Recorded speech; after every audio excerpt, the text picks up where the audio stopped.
Touch the leg. This is Tibet This Week, a weekly news edition on Tibet, His Holiness the Dalai Lama and Central Tibetan Administration. Let us look at today's headlines. Nyingma Kathok Monastery offers long life prayer to His Holiness the Dalai Lama. 16 Kashag launches vision paper securing Tibet's future. Speaker congratulates Padma Shri Awardee Thiksay Rinpoche. Department of Health observes World Health Day with an open marathon competition. United Nations experts send joint communication to China demands clarification on extensive labor exploitation in Tibet. India-Tibet Friendship Society discusses role of Indians in Tibet freedom movement. Latin America countries host exhibition on creation of Tibetan saint Mandala. Australian Tibetan community holds 9 general body meeting. Office of Tibet Brussels joins the 6th founding anniversary of Belgium Utsan Association.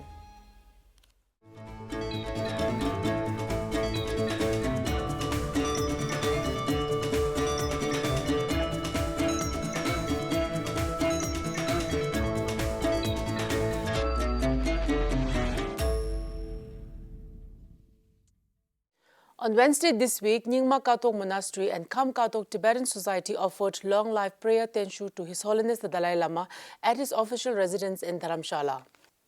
The group of almost 100 Tibetans from Southern Tibetan settlement belonging to Kathok region in Tibet participated in a long life prayer session. Kathok Monastery is one of the 6 principal Nyingma monasteries in Tibet.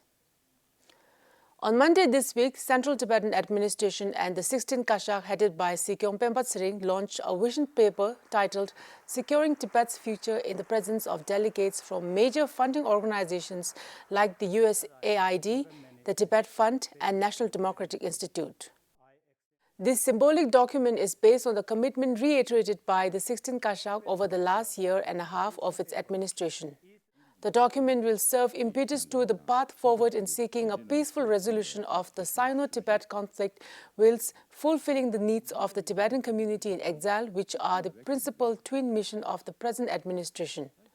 The document highlights the geopolitical and socio-economic cultural significance of Tibet in bringing about positive development in China and transforming it into a responsible global stakeholder. Today is also to communicate the Cabinet's policies and programs. And since the civil servants are the ones who are going to deliver on these services, it's very essential that we all have to be on the same page mentally and practically. And as I said in the Parliament in the very recent past in March, now the whole administration should be geared towards delivery of services. How do we do it in the best manner? How do we make sure that the quality of the services are ensured, timely delivery of those services are ensured, and that all these programs are monitored from time to time and displayed in a transparent manner to the whole community. Transparency is the bedrock of democracy, and we have to be transparent in all our endeavors so as to dispel any kind of disinformation that others may try to do within the Tibetan community.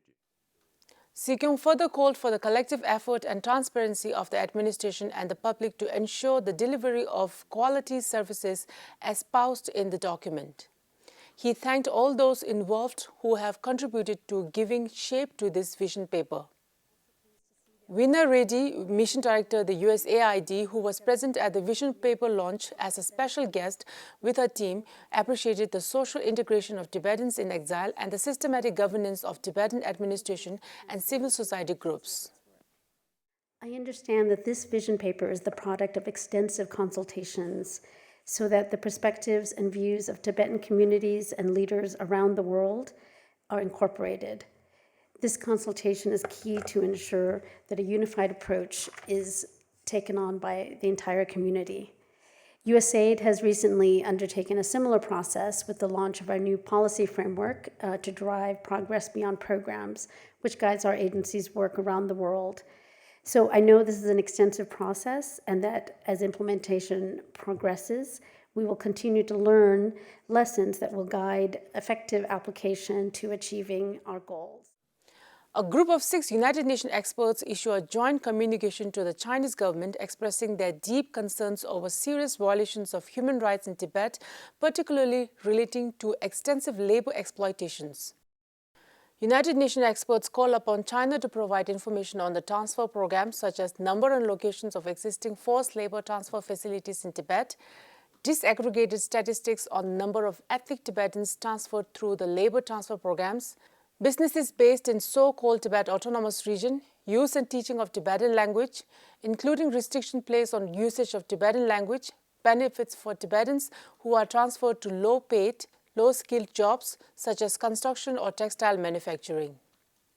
Furthermore, China has been asked to reveal information on the grid management control system in the name of social stability in Tibet. Welcoming the joint communication, Representative Tinle Chuki of the Tibet Bureau Geneva thanked the experts for taking note of dismal situation of Tibetans under China and urged the government of China to respect and uphold the established procedures of United Nations communication by submitting detailed information. The communication dated 6 February 2023 was just made public as per established confidentiality procedures of the communication to the state. Khenpo Sonam Tembel, Speaker of Tibetan Parliament in Exile, congratulated Thiksay Rinpoche of the Thiksay Monastery in Ladakh for being awarded Padma Shri and extended his congratulations. Thiksay Nawang Chamba Stanzin Adhyatam.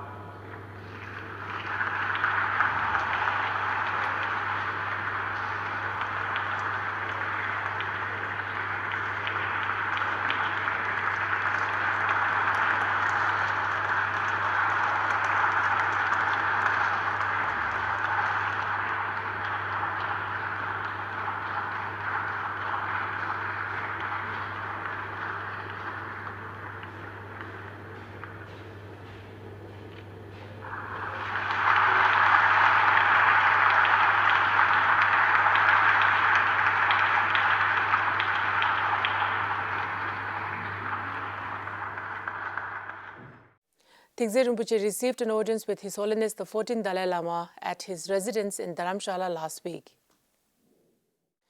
The India-Tibet Friendship Society in Bihar organized the late Ramchandra Khan Memorial Lecture titled Role of Indians in Tibet Freedom Movement.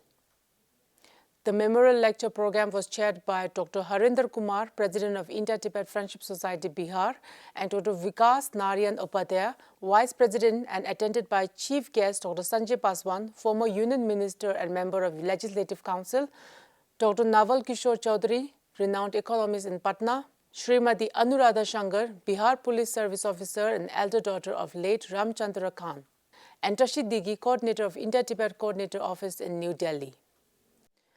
Shri Surinder Kumar recounted the contribution of the late Ramchandra Khan to the Tibetan freedom movement, and Dr. Sanjay Paswan reminded the gathering of His Holiness the Dalai Lama's message of world peace while expressing strong condemnation of China's occupation of Tibet and the ongoing repressive policies being implemented in Tibet.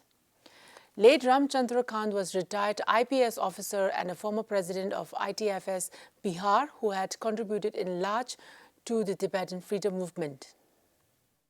For more than a month, the Tibet House Brazil held an exhibition showcasing the creation of a sacred Tibetan Buddhist Saint Mandala across 3 Latin American countries. The exhibition was elaborated by Lama Lobsang Samde with an aim to promote world peace.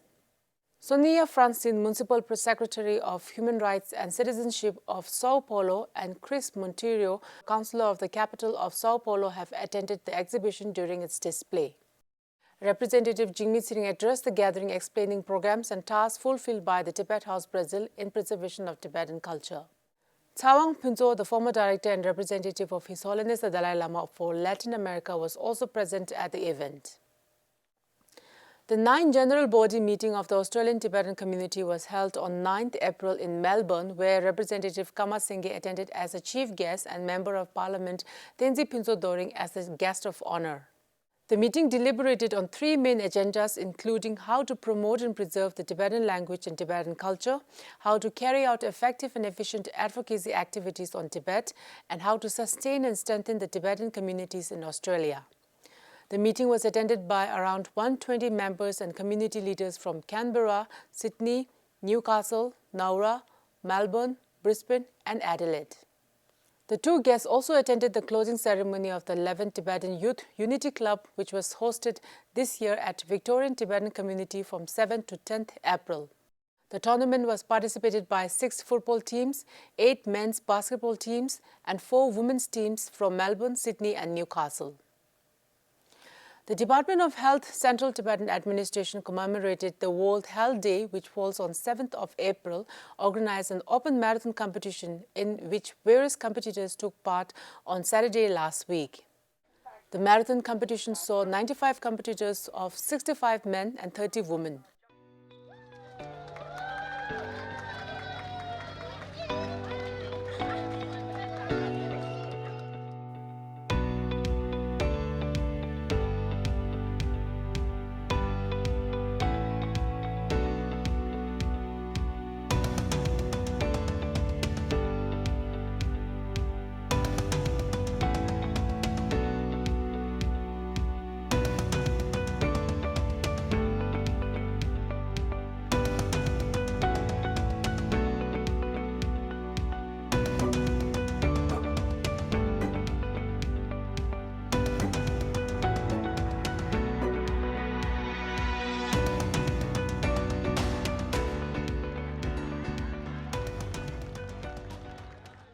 The Open Marathon competition was funded by USAID through the Tibet Fund and was facilitated by the Department of Health and Delek hospital staff. On Saturday last week, on the invitation of the Utsan Association, Representative Rinpoche Genka attended its 6th founding anniversary as a chief guest in Antwerpen, Belgium. Representative Genka extended her greetings to the public and thanked the outgoing Utsan Association board members for the service rendered over the years and wished her best wishes to the incoming board members. The program concluded with the presentation of cultural performances and recitation of His Holiness the Dalai Lama's principal commitments and other advices on how to be a good human being by students of Tibetan weekend schools. That is all for this week's news edition on Tibet This Week. Thank you for watching Tibettv.